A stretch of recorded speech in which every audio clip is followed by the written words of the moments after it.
Hollywood की चर्चित film the Conjuring ने दुनिया भर में लोगों को अपनी भूतिया कहानी से डरा दिया। इस फिल्म ने न केवल दर्शकों को डराया, बल्कि उन्हें यह सोचने पर मजबूर कर दिया कि क्या वास्तव में ऐसी घटनाएं हो सकती हैं। फिल्म की कहानी इतनी प्रभावशाली थी कि लोग इसे देखने के बाद रातों को सो नहीं पाए। लेकिन क्या आपको पता है कि यह फिल्म सच्ची घटनाओं पर आधारित है? जी हां, द कॉन्ज्यूरिंग की कहानी पूरी तरह से काल्पनिक नहीं है, बल्कि यह वास्तविक घटनाओं से प्रेरित है।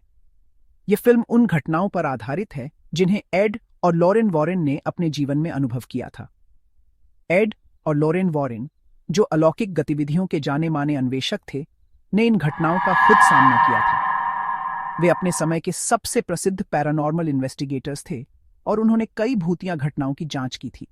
उनके पास कई ऐसे केस थे जो बेहद रहस्यमय और डरावने थे। यह कहानी दो परिवारों, पेरोन और हॉजसन, के भयावह अनुभवों के इर्द गिर्द घूमती है, जिन्होंने अपने घरों में अजीबोगरीब घटनाओं का सामना किया। पेरोन परिवार का घर, जो रोड आइलैंड में स्थित था, वहां कई अजीब घटनाएं घटित हुईं।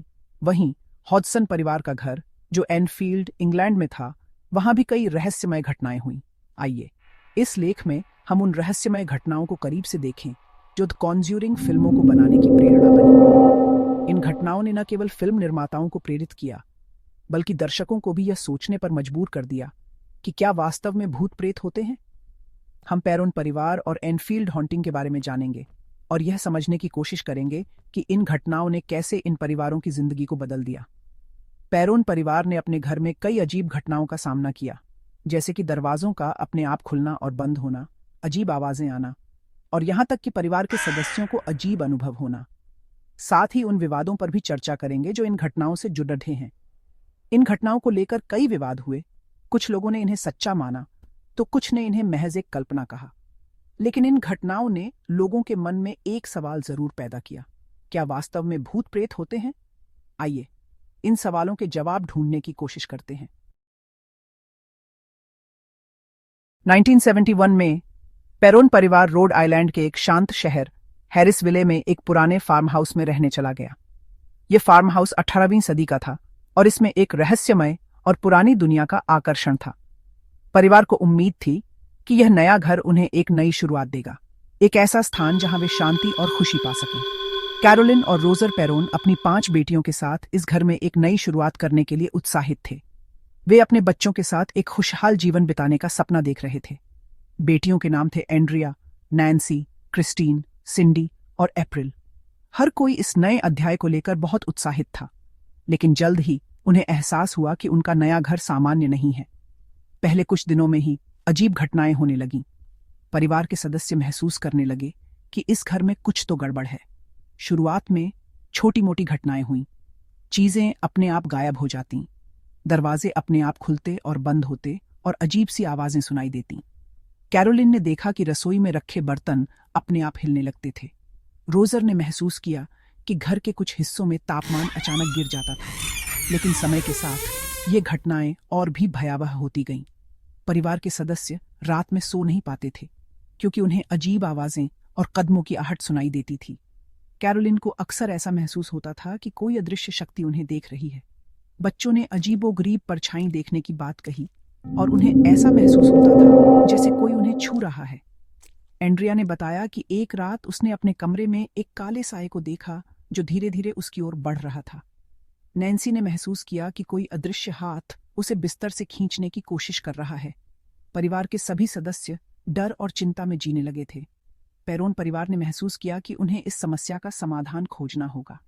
उन्होंने अपने दोस्तों और पड़ोसियों से बात की, लेकिन कोई भी उनकी मदद नहीं कर सका। अंततः उन्होंने पैरानॉर्मल विशेषज्ञों से संपर्क करने का निर्णय लिया। उन्हें उम्मीद थी कि विशेषज्ञ उनकी मदद कर सकेंगे और उनके घर को इन अजीब घटनाओं से मुक्त कर सकेंगे। विशेषज्ञों की टीम ने घर का निरीक्षण किया और पाया कि यहाँ कुछ असामान्य गतिविधियां हो रही हैं। उन्होंने अपने उपकरणों से जांच की और पाया कि घर में कुछ अदृश्य शक्तियां मौजूद हैं। पेरोन परिवार को उम्मीद थी कि अब उनकी समस्याओं का समाधान हो जाएगा। घर के इतिहास के बारे में पता चला कि 1800 के दशक में वहां एक महिला बाथशीबा शेरमन रहती थी। स्थानीय लोगों का मानना था कि वह एक डायन थी जिस पर अपने बच्चे की बलि देने का आरोप था। कहा जाता है कि बाथशीबा ने अपनी आत्मा शैतान को बेच दी थी और घर को श्राप दे दिया था। पेरोन परिवार को शक होने लगा कि बाथशीबा की आत्मा ही उनके घर में परेशान कर रही है। घटनाओं के बढ़ने पर पेरोन परिवार ने एड और लॉरेन वॉरेन से मदद मांगी, जो अलौकिक गतिविधियों की जांच के लिए प्रसिद्ध थे। लॉरेन, जो खुद को एक क्लैरवॉयंट और माध्यम बताती थी, ने महसूस किया कि घर में बुरी आत्माओं का वास है। एड ने भी अपनी जांच के दौरान कई अजीबोगरीब चीजें देखीं और सुनी। एनफील्ड का भूतिया घर, हॉडसन परिवार का संघर्ष। यह कहानी है एक साधारण परिवार की, जो असाधारण घटनाओं का सामना कर रहा था। पेरोन परिवार की तरह इंग्लैंड के एनफील्ड में रहने वाला हॉडसन परिवार भी अलौकिक गतिविधियों का शिकार बना। यह परिवार 4 बच्चों और उनकी मां पेगी हॉडसन से मिलकर बना था। 1977 में पेगी हॉडसन ने बताया कि उसके घर में फर्नीचर अपने आप हिल रहे हैं। यह घटना एक रात अचानक शुरू हुई, जब पेगी ने देखा कि बच्चों के कमरे में बिस्तर अपने आप हिल रहे थे और दीवारों पर से आवाजें आ रही हैं। ये आवाजें इतनी डरावनी थीं कि पूरा परिवार सहम गया। कभी कभी ये आवाजें इतनी तेज होती थीं कि पड़ोसी भी सुन सकते थे। उसकी बेटी जेनेट ने तो यहां तक दावा किया कि वह एक अदृश्य शक्ति द्वारा नियंत्रित हो रही है। जेनेट ने बताया कि उसे ऐसा महसूस होता था जैसे कोई अदृश्य शक्ति उसे अपने वश में कर रही हो और अजीबोगरीब आवाजों में बात कर रही है। जेनेट की आवाज अचानक बदल जाती थी और वह एक बूढ़े आदमी की तरह बोलने लगती थी। यह सब देखकर परिवार के सदस्य और भी डर गए। इन घटनाओं के बाद परिवार ने पैरानॉर्मल इन्वेस्टिगेटर्स की मदद ली। इन्वेस्टिगेटर्स ने घर में कई अजीब घटनाओं का अनुभव किया और उन्हें रिकॉर्ड भी किया। उन्होंने बताया कि घर में कुछ अलौकिक शक्तियां सक्रिय हैं। हॉडसन परिवार ने इन घटनाओं का सामना करने के लिए एकजुट होकर प्रार्थना की और एक दूसरे का साथ दिया। यह संघर्ष उनके लिए बहुत कठिन था, लेकिन उन्होंने हार नहीं मानी। धीरे धीरे इन घटनाओं की तीव्रता कम हो गई और परिवार ने फिर से सामान्य जीवन जीना शुरू किया। हॉडसन परिवार की यह कहानी हमें यह सिखाती है कि कठिनाइयों का सामना करने के लिए हमें हमेशा एकजुट रहना चाहिए। आवाजें, फर्नीचर और एक अदृश्य शक्ति। हॉडसन परिवार के घर में हुई घटनाओं ने मीडिया का ध्यान खींचा। पत्रकारों और पड़ोसियों ने फर्नीचर को अपने आप हिलते, चीजों को हवा में उछलते और जेनेट को अजीब हरकतें करते देखा। कुछ लोगों का मानना था कि जेनेट ध्यान आकर्षित करने के लिए यह सब नाटक कर रही थी, लेकिन कई लोगों ने माना कि घर में वास्तव में कुछ अलौकिक मौजूद है। संदेह और विवाद। क्या यह सब सच था? इन घटनाओं ने जहां एक तरफ लोगों को हैरान किया, वहीं दूसरी तरफ कई सवाल भी खड़े किए। कई लोगों ने वॉरेन दंपत्ति पर घटनाओं को बढ़ा चढ़ाकर पेश करने और अपने फायदे के लिए इनका इस्तेमाल करने का आरोप लगाया। यह भी कहा गया कि बच्चे शरारत कर रहे थे या ध्यान आकर्षित करने के लिए झूठ बोल रहे थे। आज तक इन घटनाओं की सच्चाई एक रहस्य बनी हुई है। असाधारण की व्याख्या, विज्ञान बनाम अलौकिक। इन घटनाओं की व्याख्या करने के लिए कई सिद्धांत प्रस्तुत किए गए हैं। कुछ लोगों का मानना है कि ये घटनाएं मनोवैज्ञानिक कारणों से होती हैं, जैसे कि भ्रम या सामूहिक उन्माद। दूसरी ओर, कुछ लोग इन घटनाओं को अलौकिक शक्तियों का प्रमाण मानते हैं। विज्ञान और अलौकिक के बीच यह बहस आज भी जारी है। निष्कर्ष, सत्य की तलाश जारी है। पेरोन और हॉडसन परिवार के अनुभव हमें अज्ञात के प्रति सोचने पर मजबूर करते हैं। क्या ये घटनाएं वास्तव में अलौकिक शक्तियों का नतीजा थीं, या फिर इनके पीछे कोई और वैज्ञानिक या मनोवैज्ञानिक कारण था? ये सवाल आज भी हमें सोचने पर मजबूर करता है। हालांकि एक बात तो तय है कि ये घटनाएं हमारे मन में रहस्य और रोमांच की भावना जगाती रहेंगी। The Exorcist।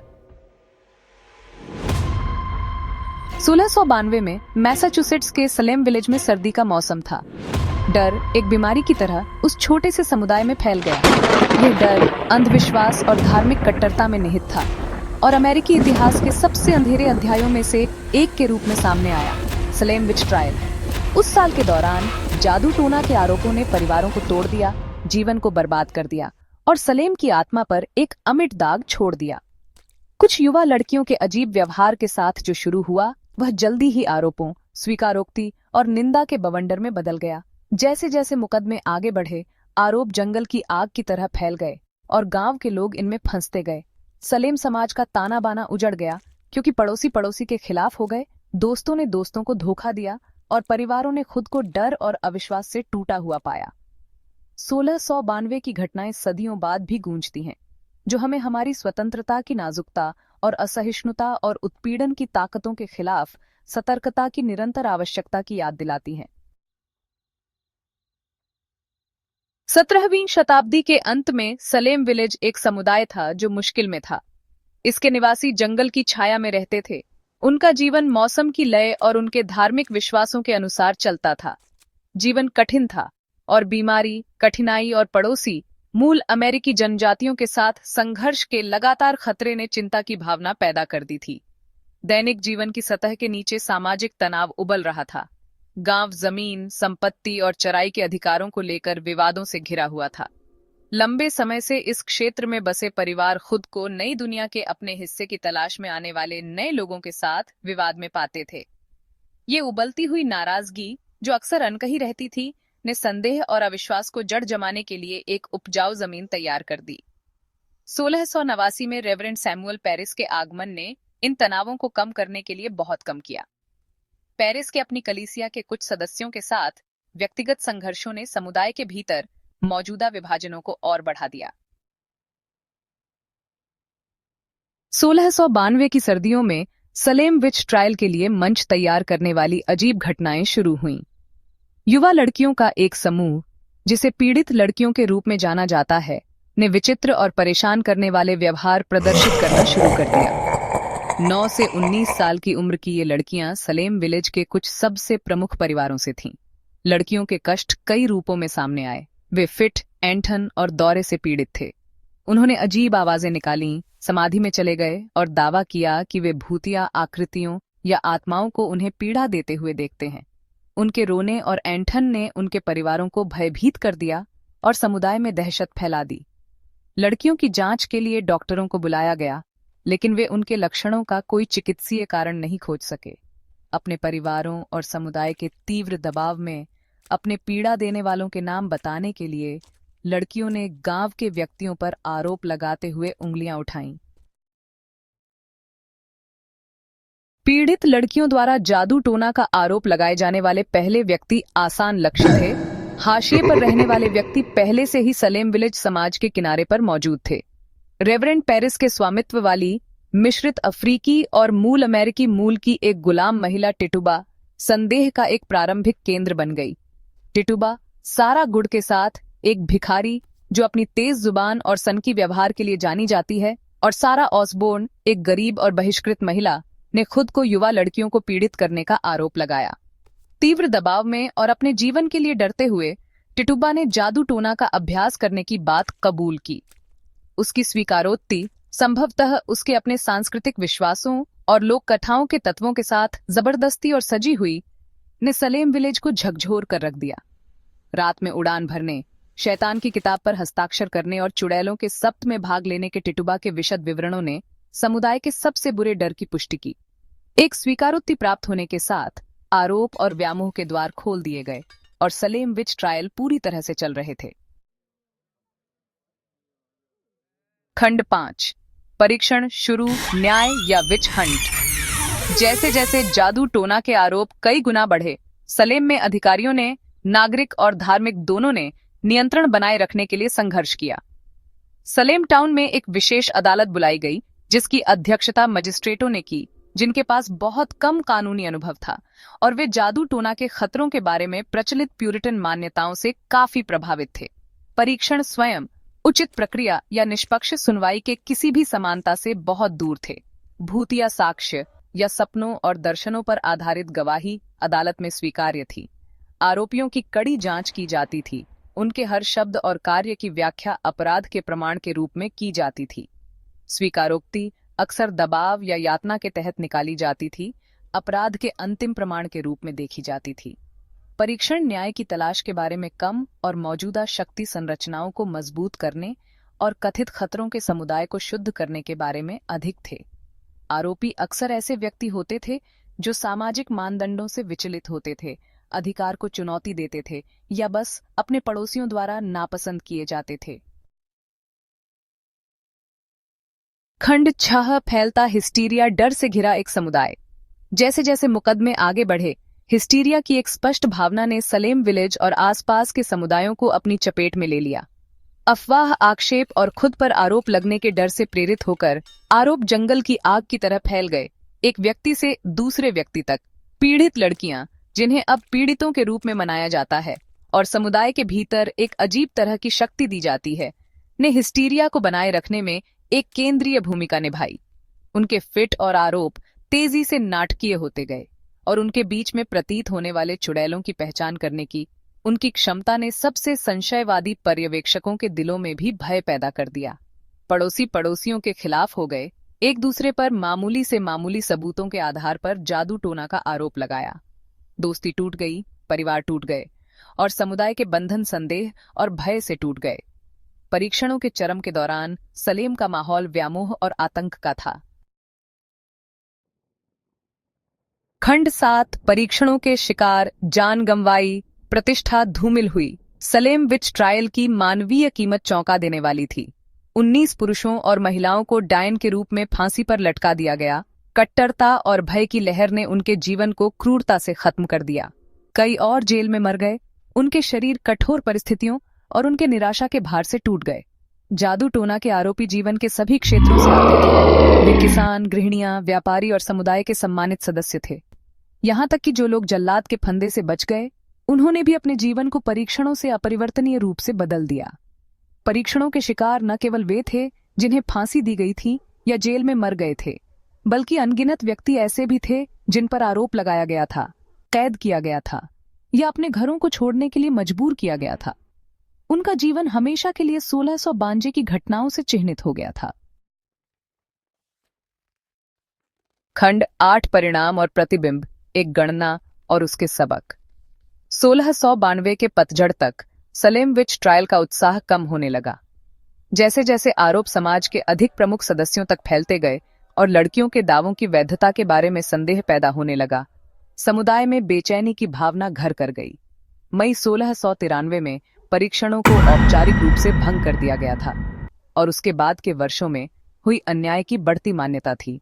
कई आरोप लगाने वालों और न्यायाधीशों ने अपने कार्यों को सार्वजनिक रूप से स्वीकार किया। जो दुख के कारण हुए थे उसके लिए पश्चाताप व्यक्त किया। पीड़ितों को सम्मानित करने के लिए स्मारक बनाए गए हैं और संग्रहालय और ऐतिहासिक स्थल सामूहिक उन्माद के खतरों और न्याय और तर्क की रक्षा के महत्व की कड़ी याद दिलाते हैं। 1692 की घटनाएं सभी समाजों के लिए एक सतर्क कहानी के रूप में सामने आती हैं, जो असहिष्णुता की ताकतों के खिलाफ सतर्कता और निर्दोषों को झूठे आरोपों और उत्पीड़न से बचाने की प्रतिबद्धता का आग्रह करती हैं। खंड 9 निष्कर्ष, सलेम को याद रखना, न्याय की रक्षा करना। सलेम विच ट्रायल हालांकि एक विशिष्ट समय और स्थान पर निहित है, आधुनिक दुनिया के लिए स्थायी प्रासंगिकता रखता है। वे सामूहिक उन्माद के खतरों, न्याय की नाजुकता और मानव व्यवहार को विकृत करने के लिए भय और अंधविश्वास की स्थायी शक्ति की कड़ी याद दिलाते हैं। हालांकि 1692 के बाद से दुनिया नाटकीय रूप से बदल गई है, सलेम के सबक हमेशा की तरह प्रासंगिक हैं। दुनिया भर के समाजों में तर्क और न्याय को अभिभूत करने के लिए भय, पूर्वाग्रह और समूह की क्षमता बनी रहती है। चुड़ैल के शिकार से लेकर राजनीतिक उत्पीड़न तक इतिहास इस बात के उदाहरणों से भरा पड़ा है कि जब भय और संदेह को अनियंत्रित होने दिया जाता है तो समाज कितनी जल्दी पागलपन में उतर सकता है। सलेम को याद करके, उन ताकतों को समझकर जो उन दुखद घटनाओं का कारण बनी, हम अपने समय में भय, असहिष्णुता और उत्पीड़न की ताकतों का सामना करने और उनका विरोध करने के लिए खुद को बेहतर ढंग से तैयार कर सकते हैं। अतीत की गलतियों से सीख कर ही हम एक ऐसे भविष्य के निर्माण की आशा कर सकते हैं जहां ऐसी नाइंसाफियां फिर कभी न दोहराई जाएं।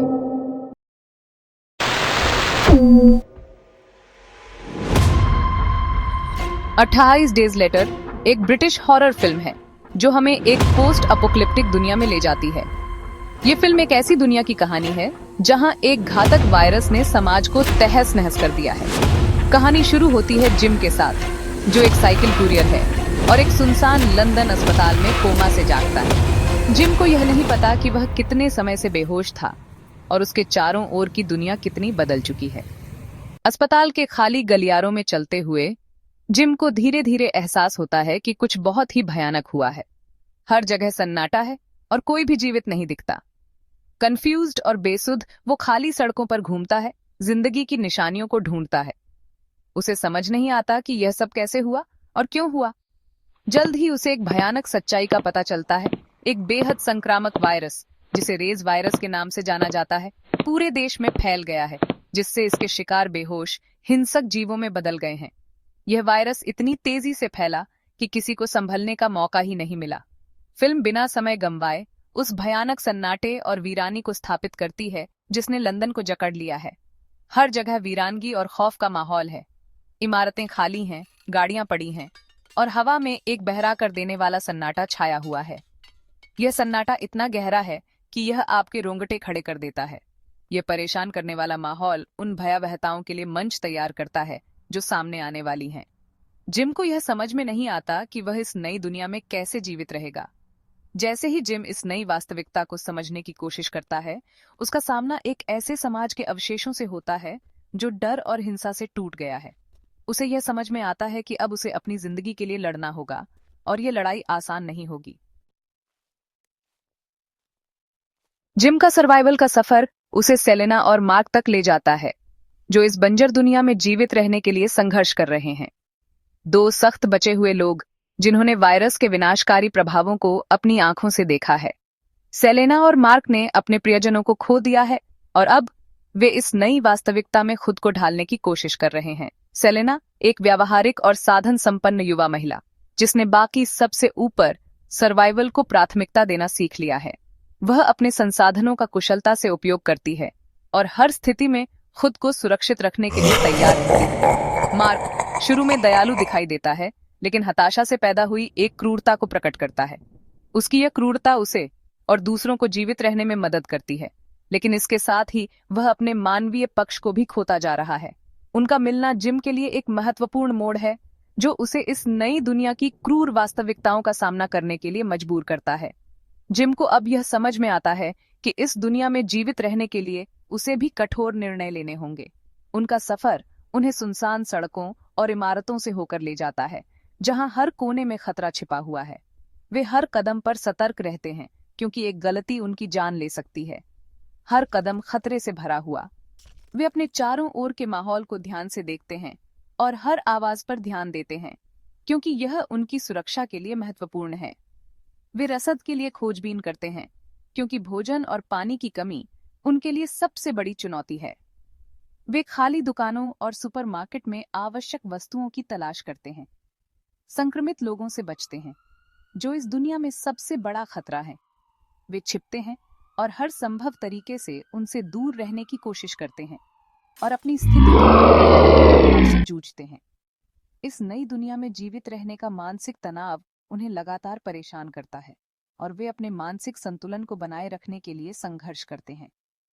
फिल्म सामाजिक व्यवस्था के टूटने और लोगों के जीवित रहने के लिए जाने वाली हद तक का कुशलता से चित्रण करती है। यह दिखाती है कि कैसे लोग अपने अस्तित्व के लिए किसी भी हद तक जा सकते हैं और कैसे यह नई दुनिया उन्हें बदल देती है। संक्रमित लोग एक बेकाबू गुस्से से प्रेरित एक निरंतर खतरा है। पारंपरिक हॉरर फिल्मों के धीमी गति से चलने वाले जॉम्बीज के विपरीत ये जीव तेज, फुर्तीले और अविश्वसनीय रूप से हिंसक हैं। उनकी उपस्थिति कहानी में लगातार आतंक की भावना का संचार करती है, जिससे हमारे नायक लगातार सतर्क रहने के लिए मजबूर होते हैं।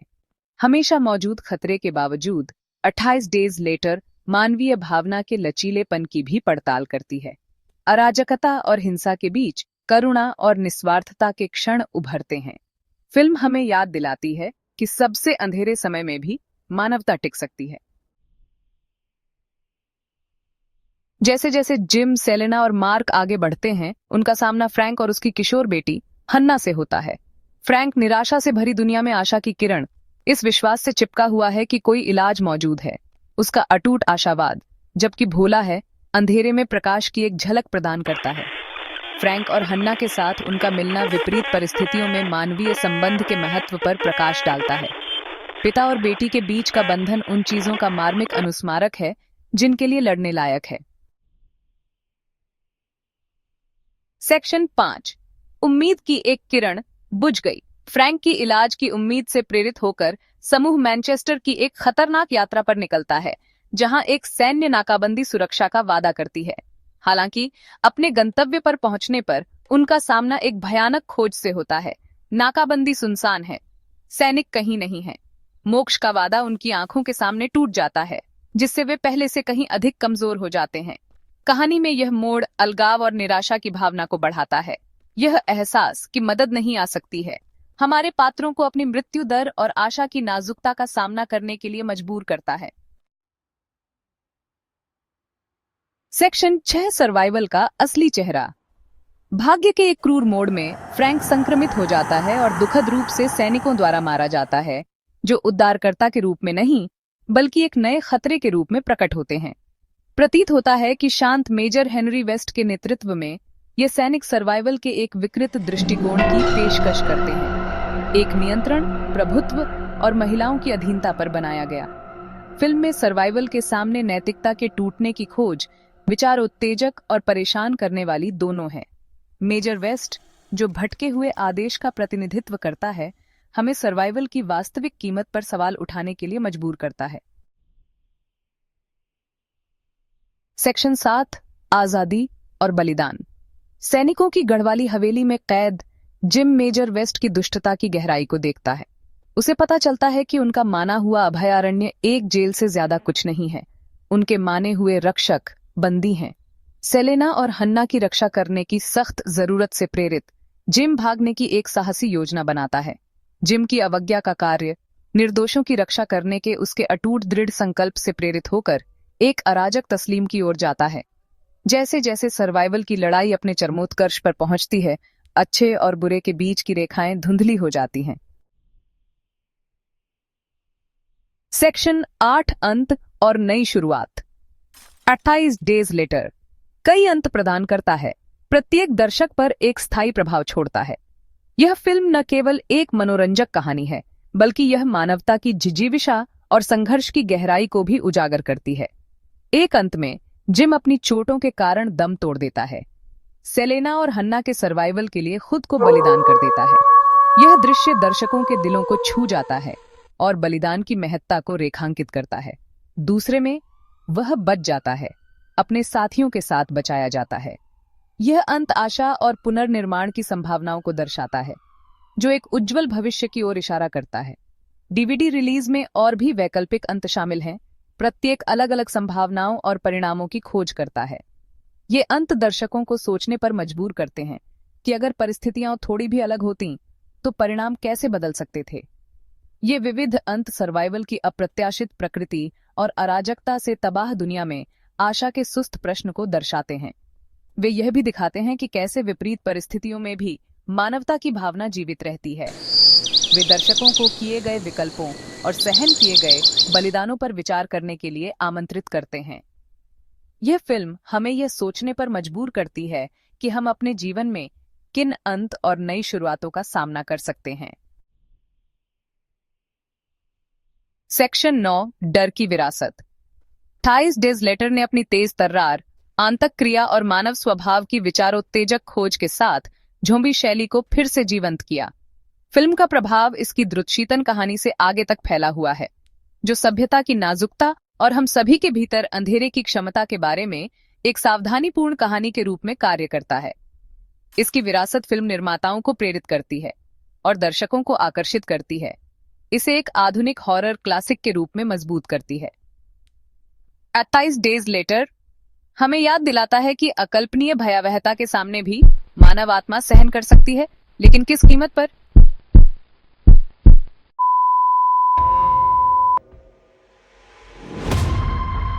नाइनटीन 1980 में आई फिल्म दी शाइनिंग स्टैनली कुब्रिक द्वारा निर्देशित एक क्लासिक हॉरर फिल्म है।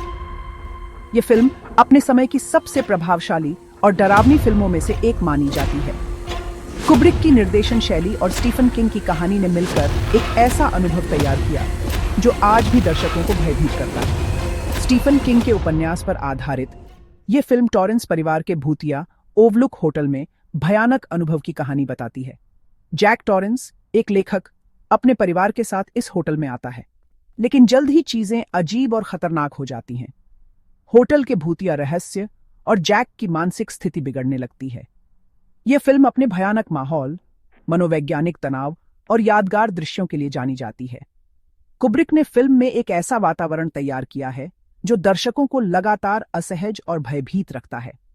फिल्म के कई दृश्य, जैसे कि ब्लड एलिवेटर और ट्विंस, आज भी हॉरर फिल्मों के सबसे डरावने दृश्यों में गिने जाते हैं। दी शाइनिंग अलगाव, पागलपन और मानव मानस के अंधेरे पक्ष जैसे विषयों की पड़ताल करती है। जैक का धीरे धीरे पागलपन की ओर बढ़ना और होटल के भूतिया प्रभावों का उस पर असर फिल्म को और भी डरावना बनाता है। यह फिल्म दर्शकों को यह सोचने पर मजबूर करती है कि क्या यह सब जैक के दिमाग का खेल है या वास्तव में होटल में कुछ अलौकिक है। इस फिल्म ने दशकों से दर्शकों को मंत्रमुग्ध कर रखा है और यह लोकप्रिय संस्कृति का एक महत्वपूर्ण हिस्सा बन गई है। दी शाइनिंग के कई दृश्य और संवाद आज भी पॉप कल्चर में संदर्भित किए जाते हैं। हियर इज जॉनी जैसे संवाद और रेड रम का रहस्य फिल्म को और भी यादगार बनाते हैं। इसका प्रभाव अनगिनत अन्य फिल्मों, टीवी शो और किताबों में देखा जा सकता है। दी शाइनिंग ने हॉरर शैली को एक नई दिशा दी और कई फिल्म निर्माताओं को प्रेरित किया। इसके प्रभाव को अमेरिकन हॉरर स्टोरी जैसे टीवी शो और डॉक्टर स्लीप जैसी फिल्मों में देखा जा सकता है। अपने यादगार पात्रों, अविस्मरणीय दृश्यों और विचारोत्तेजक विषयों के साथ द शाइनिंग हॉरर शैली की एक कालातीत कृति बनी हुई है। यह फिल्म न केवल डराती है बल्कि दर्शकों को सोचने पर भी मजबूर करती है। जैक, वेंडी और डैनी जैसे पात्र और उनकी कहानियां आज भी दर्शकों के दिलों में बसी हुई हैं। दी शाइनिंग एक ऐसी फिल्म है जो समय के साथ और भी प्रभावशाली होती गई है। द शाइनिंग में ओवरलुक होटल सिर्फ एक जगह से कहीं बढ़कर है। यह एक ऐसा स्थान है जो अपने आप में रहस्य और भय का प्रतीक बन गया है। यह खुद में एक किरदार है। इसकी भव्यता और रहस्यमय वातावरण दर्शकों को एक अलग ही दुनिया में ले जाता है। अलग थलग और भव्य इस होटल का इतिहास काला है। इसके हर कोने में एक कहानी छुपी है जो समय के साथ और भी डरावनी होती जाती है। हमें पिछली त्रासदियों के बारे में पता चलता है, जिसमें एक परिवार की हत्या भी शामिल है जो कभी वहां रहता था। ये घटनाएं होटल की दीवारों में गूंजती रहती हैं। होटल का अलगाव डर और पैरानोया के लिए एक प्रजनन स्थल बन जाता है। बर्फ से ढके इस होटल में समय जैसे थम सा जाता है और डरावनी घटनाएं बढ़ने लगती हैं। जैसे ही टॉरेंस परिवार सर्दियों के लिए बसता है, होटल का भयावह स्वरूप धीरे धीरे सामने आता है। हर कोने में छुपे रहस्य और डरावनी घटनाएं उन्हें घेरने लगती हैं। छोटा बेटा डैनी मानसिक दृश्य अनुभव करता है। उसकी शक्तियां उसे उन घटनाओं को देखने की अनुमति देती हैं जो सामान्य आंखों से छुपी रहती हैं। वह ग्रैडी जुड़वां बच्चों, एक पूर्व कार्यवाहक की हत्या की गई बेटियों के भूतों को देखता है। ये भूत होटल के अंधेरे रहस्यों का प्रतीक हैं। होटल की उपस्थिति परिवार पर भारी पड़ती है, उन्हें एक भयानक भाग्य की ओर धकेलती है।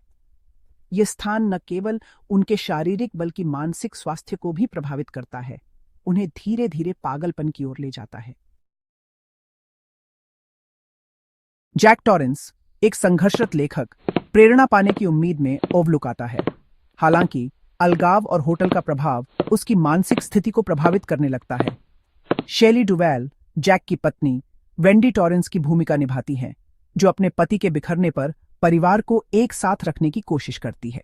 डैनी लॉयड द्वारा अभिनीत डैनी टॉरेंस में शाइनिंग है, एक मानसिक क्षमता जो उसे होटल के काले रहस्यों को देखने की अनुमति देती है। वह ओवरलुक के भीतर अलौकिक ताकतों का निशाना बन जाता है। परिवार की आंतरिक गतिशीलता की परीक्षा होती है, क्योंकि वास्तविकता और दुःस्वप्न के बीच की रेखाएं धुंधली हो जाती हैं। द शाइनिंग में आइसोलेशन एक महत्वपूर्ण विषय है। ओवरलुक होटल बर्फ से बाहरी दुनिया से कटा हुआ टॉरेंस परिवार के लिए एक जेल बन जाता है। यह अलगाव उनके डर और चिंताओं को बढ़ा देता है, जिससे पागलपन पैदा होता है। जैसे जैसे जैक पागलपन में उतरता है, वेंडी और डैनी के साथ उसकी बातचीत तेजी से अस्थिर होती जाती है। होटल का प्रभाव उसके गुस्से और हताशा पर निर्भर करता है, उसे अपने ही परिवार के लिए खतरा बना देता है। फिल्म अलगाव के मनोवैज्ञानिक टोल और दबाव में मानव मन की नाजुकता को उत्कृष्ट रूप से चित्रित करती है। भाग 5, भूत और दर्शन, अलौकिक का खुलासा। द शाइनिंग भूतिया इमेजरी और अलौकिक घटनाओं से भरी हुई है। डैनी के दर्शन, जैसे ग्रैडी जुड़वां बच्चे और खून की नदियां, भयानक और अविस्मरणीय हैं। ये दर्शन चेतावनी के रूप में काम करते हैं, जो होटल के काले इतिहास और उसकी दीवारों के भीतर छिपे खतरे को उजागर करते हैं। ओवरलुक के भूतों के साथ जैक की मुलाकात, जैसे भूतिया, बारटेंडर लॉयड और रूम 237 में महिला, वास्तविकता और भ्रम के बीच की रेखाओं को और धुंधला कर देती है। फिल्म दर्शकों को अनुमान लगाती रहती है। यह सवाल करती है कि क्या वास्तविक है और क्या पात्रों की कल्पना का एक अनुमान है। भाग 6, पागलपन में उतरना, जैक का परिवर्तन। यह कहानी एक साधारण व्यक्ति के अंधेरे में गिरने की है। जैक टॉरेंस के रूप में जैक निकोलसन का चित्रण बेहद कायल करने वाला है। उनकी आंखों में छिपी बेचैनी और चेहरे पर उभरती पागलपन की झलक दर्शकों को बांधे रखती है। जैसे जैसे फिल्म आगे बढ़ती है, जैक का पागलपन में उतरना और अधिक स्पष्ट होता जाता है। उसकी मानसिक स्थिति धीरे धीरे बिगड़ती है और यह प्रक्रिया दर्शकों के सामने खुलती है। उसका शारीरिक रूप बदल जाता है, उसकी आंखों में एक अजीब सी चमक आ जाती है और उसके चेहरे पर पसीने की बूंदें उसकी मानसिक स्थिति को दर्शाती हैं। उसका व्यवहार अनिश्चित हो जाता है, वह लगातार बेचैन रहता है और उसकी हरकतें असामान्य हो जाती हैं। टाइपराइटर पर उसकी उग्रता और कमरे में उसकी बेचैनी साफ दिखाई देती है और उसके परिवार के प्रति उसका प्यार अधिकार और क्रोध में बदल जाता है। वह अपने परिवार पर चिल्लाता है और उनके साथ क्रूरता से पेश आता है, जिससे घर का माहौल तनावपूर्ण हो जाता है। जैक पर होटल का प्रभाव साफ दिखाई देता है। ओवरलुक होटल की भयावहता और उसके गलियारों में घूमते हुए जैक का खतरनाक चेहरा इस प्रभाव को और भी गहरा बनाता है। यह उसकी कमजोरियों पर फीड करता है, उसकी मानसिक स्थिति को और भी कमजोर बनाता है। टाइपराइटर को घूरते हुए जैक का चेहरा उसकी आंतरिक लड़ाई को दर्शाता है, उसके लेखक के ब्लॉक और उसकी पिछली विफलताओं का शिकार करता है। वह निराशा में कागज को मरोड़ता है और अकेले में शराब पीता है, जिससे उसकी हताशा और भी बढ़ जाती है। जैक का परिवर्तन बुराई की मोहक प्रकृति और उस सहजता के बारे में चेतावनी के रूप में कार्य करता है, जिसके साथ यह सबसे अच्छे इरादों वाले व्यक्तियों को भी भ्रष्ट कर सकता है। कुल्हाड़ी पकड़े हुए जैक का पागलपन भरा चेहरा और होटल के गलियारों में छिपी छाया इस चेतावनी को और भी स्पष्ट करती है। जैक का एक बार दयालु चेहरा अब ठंडा और खतरनाक हो गया है। यह परिवर्तन दर्शकों को यह सोचने पर मजबूर करता है कि कैसे परिस्थितियां और आंतरिक कमजोरियां किसी को भी बदल सकती हैं। भाग 7, चरम पीछा, डैनी का एस्केप। द शाइनिंग का अंतिम कार्य ओवरलुक होटल के भूल भुलैया गलियारों के माध्यम से एक दिल दहला देने वाला पीछा है। डैनी अपनी चमकदार क्षमताओं का उपयोग करते हुए अपने विक्षिप्त पिता को मात देकर होटल के चंगुल से बच निकलता है। वेंडी चाकू से लैस और मातृ प्रवृत्ति से प्रेरित होकर अपने बेटे की रक्षा के लिए लड़ती है। भूल भुलैया अनुक्रम सिनेमाई इतिहास में सबसे प्रतिष्ठित और रहस्यपूर्ण में से एक है। यह ओवरलुक की मनोवैज्ञानिक भूल भुलैया से बचने के लिए पात्रों के संघर्ष का प्रतिनिधित्व करता है। डैनी के संसाधनशीलता और साहस की परीक्षा तब होती है जब उसका सामना अलौकिक और उसके अपने पिता द्वारा उत्पन्न वास्तविक खतरे दोनों से हो। भाग 8, प्रतीकवाद और व्याख्या, परतों का अनावरण। द शाइनिंग विभिन्न व्याख्याओं के लिए खुला है। ओवरलुक होटल को स्वयं मानव मानस के प्रतिनिधित्व के रूप में देखा जा सकता है, इसके काले रहस्यों और छिपे हुए कक्षों के साथ। डैनी की चमकदार क्षमताओं की व्याख्या अंतर्ज्ञान और अवचेतन मन की शक्ति के रूपक के रूप में की जा सकती है। फिल्म का अंत अस्पष्ट और भूतिया दर्शकों को जवाबों से ज्यादा सवालों के साथ छोड़ देता है। 1921 की एक तस्वीर में जैक टॉरेंस का अंतिम शॉट बुराई की चक्रीय प्रकृति और इस संभावना का सुझाव देता है कि ओवरलुक का प्रभाव समय से परे है। भाग 9, एक सिनेमाई कृति द शाइनिंग की स्थायी विरासत। द शाइनिंग को हॉरर सिनेमा की उत्कृष्ट कृति माना जाता है। इसका प्रभाव अनगिनत अन्य फिल्मों, टीवी शो और किताबों में देखा जा सकता है। फिल्म की प्रतिष्ठित इमेजरी, मनोवैज्ञानिक गहराई और अशांत करने वाला माहौल आज भी दर्शकों को भया टेरोराइज और मोहित करता है। द शाइनिंग कहानी कहने की शक्ति और डरावनी शैली की स्थायी अपील का प्रमाण है। यह हमें याद दिलाता है कि कभी कभी सबसे भयानक राक्षस वे नहीं होते जो रात में धक्का देते हैं, बल्कि वे होते हैं जो हमारे भीतर रहते हैं।